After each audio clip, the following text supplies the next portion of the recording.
Apakah santan alami juga tinggi kalori? Apa berarti santan itu nggak baik untuk tubuh kita? Mitos atau fakta kalau renang bisa memperjarang asma attack? Nah, ini interesting sekali. Coach, apakah boleh minum air dingin kalau ada sakit rematik di lutut?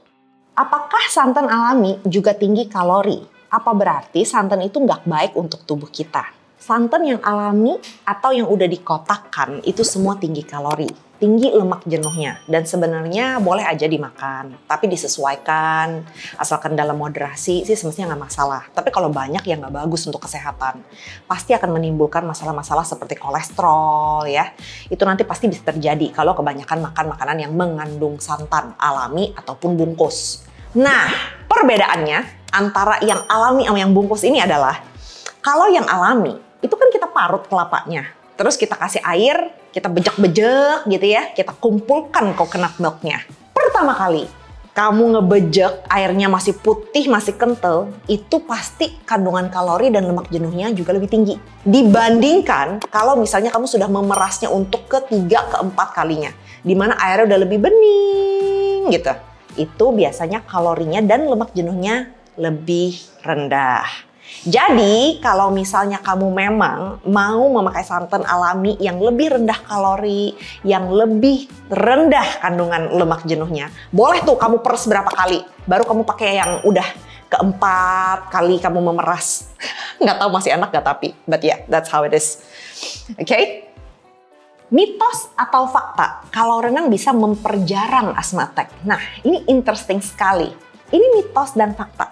Jadi kalian tahu nggak kenapa dokter selalu menyarankan para pengidap asma untuk berenang sebagai anjuran olahraga?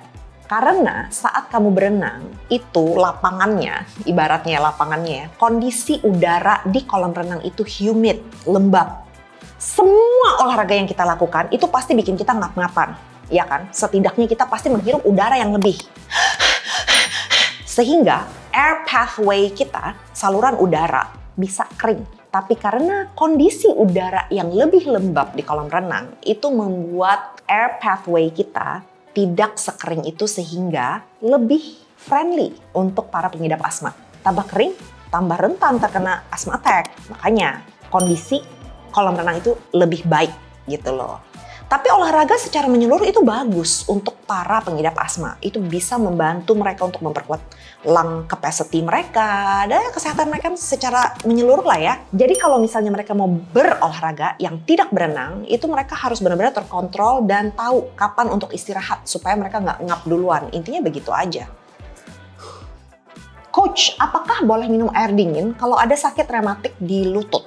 Semestinya nggak masalah, tergantung sikon masing-masing orang ya, karena antara orang yang punya rematik, orang A, B, C, D, sikonnya bisa sangat berbeda. Tapi air dingin semestinya nggak masalah, walaupun memang ada kepercayaan yang beredar gitu ya, seperti kayak nggak boleh mandi malam lah dan segala macam. Mungkin itu ya yang dimaksud dengan nggak boleh minum air dingin juga gitu, supaya badannya nggak bersentuhan dengan air dingin. Itu memang ada kebenaran di sana, bukan mandi malamnya. Mandi malam is okay. Cuman kadang-kadang ada orang yang terkena rematik dan kalau terkena udara dingin itu sendi-sendi mereka jadi kaku, jadi terasa lebih sakit. Atau mungkin itu juga yang membuat orang berprasangka bahwa minum dingin membuat mereka tuh lebih kaku, lebih sakit. Karena mereka nggak kuat dengan cuaca dingin tersebut. Jadi ini benar-benar harus lihat sikon masing-masing. Semestinya minum air dingin sendiri nggak ada masalah untuk rematik di lutut.